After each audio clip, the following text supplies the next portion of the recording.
everybody. Welcome back to Just a Podcast. Here with Abby today. She's back again, and as always, we're just going to jump right into it. Let's do it. My whole life I never examined films. I just knew I liked some and I didn't like some, but I didn't know why, and I never really thought about them on a deeper level. But after watching people review them and kind of break them down and explain the different elements of a film, I became very interested in learning about that. But I guess if I had to pinpoint one film, I would say A Clockwork Orange. Okay. That was kind of the first film that I really, I guess you could say, broke down and investigated. I watched a bunch of videos about it, I read a lot about it, and I just thought it was kind of amazing the way that all the elements came together so effectively in that film. So that one really stands out to me as one of the first films that kind of got me thinking into I kind of want to do that. Yeah. I want to make a film like that, that's so emotional and effective and has a message. So I'd have to say that. Okay. To name a few films like that that come to mind is Tangerine. Okay. And recently Boots Riley's directorial debut, Sorry to Bother You. Both those films kind of stick out to me as being very unique in their world building and the characters that are within that world. And I think we need more films that kind of try something new. Films that aren't afraid to not kind of make their self applicable to all of the mainstream, but they're just trying to make their vision happen. And so I find those for myself really inspirational, because I guess we're always told if you want people to see your film, you have to write it this way, direct it this way, build it this way, so that people will come and see it.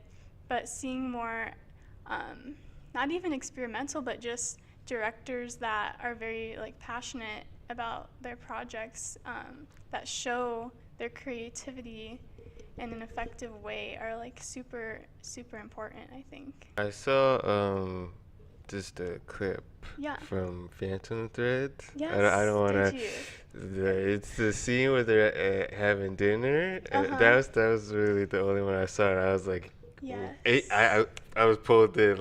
It was going at the beginning. I was like, okay, I'm glad okay, you- and then I'm I glad got you pulled saw in. it. And I was like, wow, Yes. okay. And I believe it's Daniel Day-Lewis's last film that he ever acted in, and he definitely left with a bang, because his character is just so well acted, so fleshed out, so intimidating, and realistic. Yeah. And he feels like a real person, and just the way he looks at Alma is just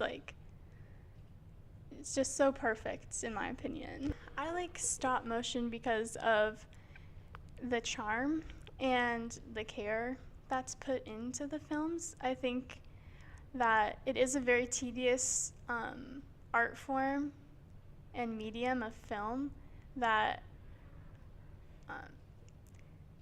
it's kind of each character that was built by someone's own hands.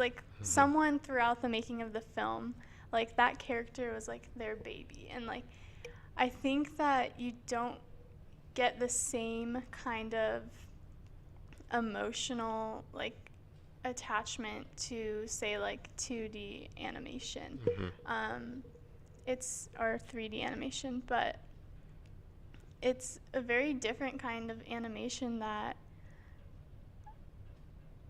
that's very visually interesting and also emotionally driven. And I think that it's just very fun to watch. Yeah.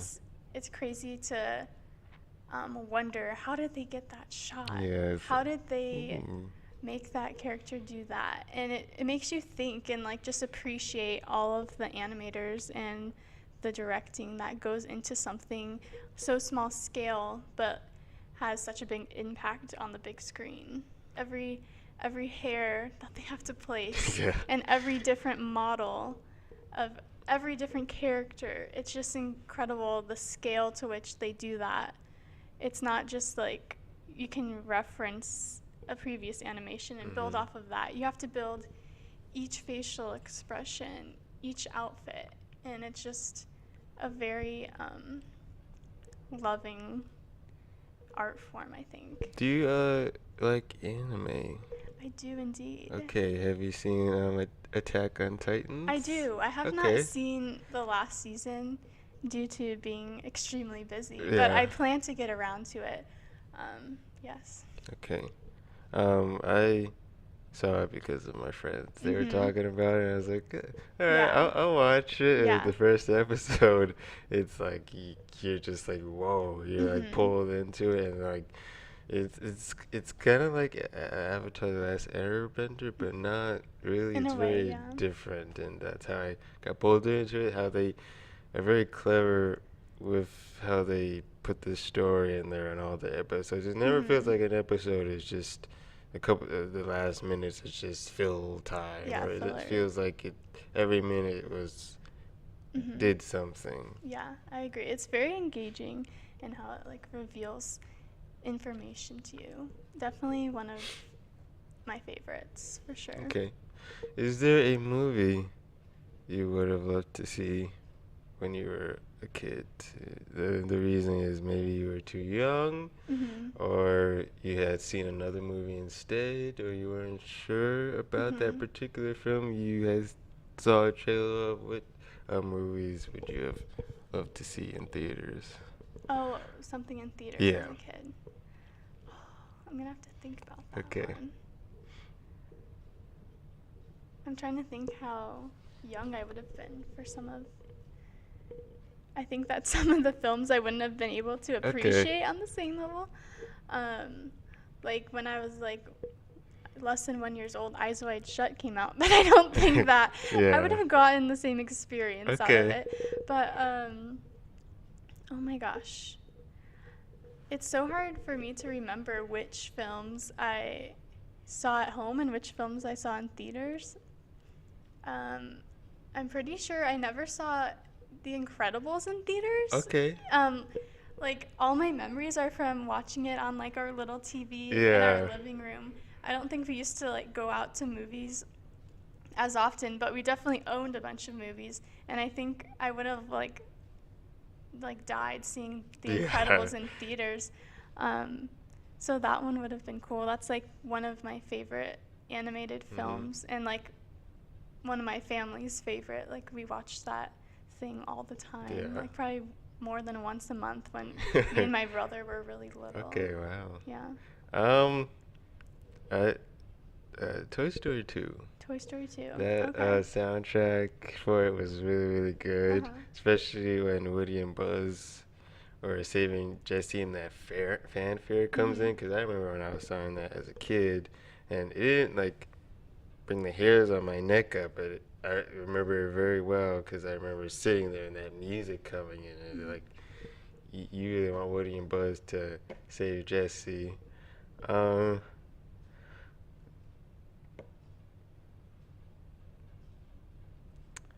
Would have liked to see Iron Man in theaters. I saw I it. did see that in theaters. Oh, I definitely okay. remember that experience. And I wasn't ever like a big. My brother's a huge like Marvel Okay, he's fanboy. like, oh my Huge. gosh. Like don't mess up a fact in front of him. Okay, He oh. will, like come at you for It's it. correct. No, he takes his Marvel films very seriously. Okay. But like Iron Man was kind of like the start of like that. Like I don't want to say the good era of like Marvel, but like the first MCU film, Mhm. and that was definitely an experience. And I was like, I guess I was younger. When did that come out? 2008. Okay, so yeah, I was Okay. 8 or probably 9 years old, And I remember really enjoying it, and I wasn't expecting that from like a superhero movie. Yeah. But I think it still holds up today too. Yeah. I'm glad I got to saw it in theaters. Yeah. Another one is The Dark Knight. That one I was too young. I probably wouldn't have been able to understand like the story. I think my brother saw that. He's a year younger than me, and I'm Okay. pretty sure that he saw that in theaters. That's kind of insane. Luckily, my parents were never ones to like censor me and my brother too harshly. Like if we wanted to see something, obviously at a certain age, if we're like just way too young to see something, they'll be like, no, probably not. But they kind of just like let us explore like the films that like we really wanted to see. And so my brother also saw Cloverfield in the theater when it came out, and like and I was like definitely afraid of horror movies way back then. Now there's definitely a lot that I love and appreciate, but back then I was just like, nope, can't do horror. So I'm like, I won't be going to that. And that was probably a good call for me. But yeah, my brother saw that one in theaters too. He was just out here seeing all these like, really crazy films for a little kid. There's films that I'm glad I didn't see that I would have gotten like the wrong impression from and like maybe not wanted to revisit it now. So I'm definitely glad there's some films that I like held off on seeing until I kind of was able to appreciate films on like a different level. I guess I'll find myself writing stories and characters, and then later on I'll kind of be like, that's kind of, I think I just wrote this actual person I knew into my story. And like, or like this, or like I'll go off of an experience of my own and kind of create characters that live that out, but in a different way, if that makes sense. So I'm definitely inspired by like my memories and people I know to write my stories and my characters. Chan-wook Park's Old Boy. Holy crap. That movie, the first time I saw it, I didn't know what to expect. Me personally, I prefer to go into a film kind of blind. Like maybe I just know like the log line and what the movie poster looks like and the director, and that's kind of it. I don't love to watch trailers because like at least nowadays they're just like they're just telling you every single plot point, and then you go to the theater and you feel like you've already seen it, or there's like nothing else to like to give. So marketing for trailers, I just tend to avoid it because I like going into a movie not knowing what to expect, and I went into this film not knowing what to expect, and it's just like, I don't want to spoil anything, but there's some very like intense like plot points, and the characters are so fleshed out, and the way the director reveals information at the beginning and kind of like introduces you to the characters and how the story's going to be driven. It's just very effective, and the ending is just so emotional, and I think that it's very hard to do, and it was just executed like so well. And it's one of his more, I think, films that can be watched by the mainstream and still appreciated. I find it a good segue into foreign films.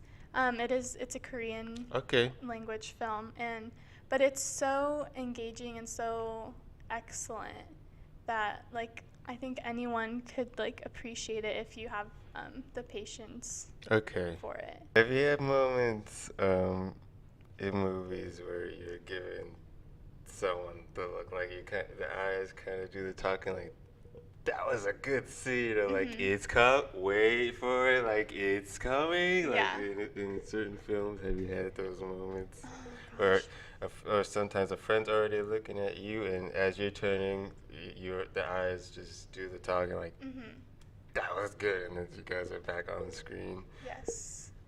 Oh, this has happened so many times. Let me think of a good example. I'm trying not to repeat the films I've already talked about so much, you know? Oh, man. Do you have an answer? can. Well, this is a very recent one, but Avengers Infinity War. Oh my gosh, that was the first thing I was thinking. I'm like, I can't say Infinity War. This is like, that's like kind of like the go-to answer. Yeah. Is like any recent like action film. I had that moment in Rogue One at the end when Darth Vader came out. I didn't look at anyone, but I kind of had that moment where I was like, whoa, it's happening, that type of moment. But Yeah. I can. I have to say Civil War. Okay. I do remember someone turning to look at me at a certain scene. No, I remember I nudged my friend that Spider-Man was on screen when he came on, and after the scene, I kind of looked at him, and he kind of looked at me, and I just knew he was like, I liked how he came on screen. And I was like, I did too. Okay, I do have an answer. Okay. It's a strange one, but in terms of like being next to someone and looking at the screen and being like, is this really about to happen, or did this just happen, or like, oh my, like in terms of shock value, I guess I would go with Bruno. Okay.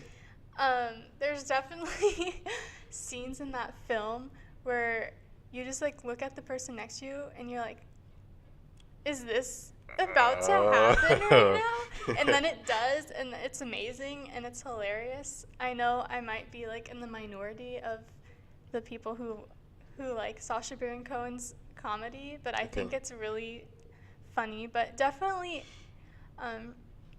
his films get that kind of response out of me and my friends, just like, oh my gosh, this is crazy, but it's also hilarious, but also, is he really doing this? Yeah. That's insane.